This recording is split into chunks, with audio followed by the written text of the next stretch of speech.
चलिए अब बात करते हैं ब्रह्मपुत्र नदी की। ब्रह्मपुत्र नदी सिक्किम, वेस्ट बंगाल, अरुणाचल प्रदेश और असम के रीजन से फ्लो करती है। यहाँ पे क्रॉस इसीलिए है क्योंकि ये मणिपुर, मिजोरम और त्रिपुरा से फ्लो नहीं करती है। अप्रोक्सीमेटली 5.9% यानी कि लगभग 6% ऑफ द एरिया ये भारत का ऑक्यूपाई करती है। अगर हम इसकी शुरुआत देखें तो यहाँ हम देखेंगे कि चेम युंग दोंग ग्लेशियर से ये रिवर ओरिजिनेट होती है। कैलाश रेंज के पास ये ग्लेशियर है। यारलुंग जेंगपू के नाम से ये तिब्बत के एरिया से फ्लो करना शुरू करती है और भारत में नामचा बरुआ नाम का जो पास है वहां से ये भारत के अंदर एंटर करती है। जब ये भारत के अंदर एंटर करती है तो इसका नाम दिहांग या सियांग के नाम से लिया जाता है।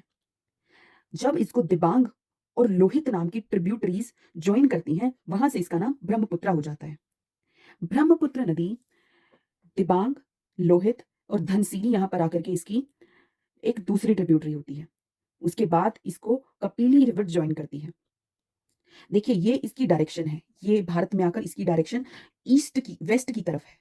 क्योंकि इसकी डायरेक्शन वेस्ट की तरफ है जबकि दूसरी रिवर्स की डायरेक्शन ईस्ट की तरफ थी। ज्यादातर जो हमारी रिवर्स हैं वो ईस्ट फ्लोइंग रिवर थी, यानी कि बे ऑफ बंगाल में वो जाकर के अपना जाकर के वो खत्म हो रही थी। यहाँ पर जो ये रिवर है ये वेस्ट की साइड फ्लो कर रही है।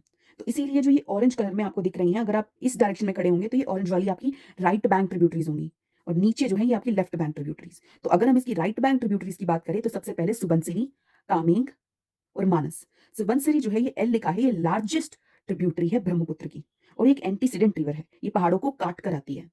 कामेंग और मानस, हमें पता है रॉयल मानस पार्क भी है इसके यहाँ पर। उसके बाद आपको जो यूपीएससी सिविल सर्विसेज के लिए नदियां याद रखनी है वो है संकोश, रैदाक, जल ढाका और तीस्ता। यदि हम तीस्ता की बात करें तो ये एक और प्रोमिनेंट रिवर है, ये जेमू ग्लेशियर से ओरिजिनेट होती है, लेकिन ये ब्रह्मपुत्र में नहीं, ये जमुना में जाकर के मिलती है। क्योंकि ब्रह्मपुत्र नदी का ही नाम बांग्लादेश में जमुना है और गंगा का नाम बांग्लादेश में पद्मा है। तो जब जमुना यानी कि ब्रह्मपुत्र और पद्मा मतलब कि गंगा जब ये आपस में मिलती हैं तो हमारी मेघना नदी में बनती है और इस प्रकार से मेघना नदी बे ऑफ बंगाल में फ्लो कर जाती है। आई होप आपको ये समझ आया होगा।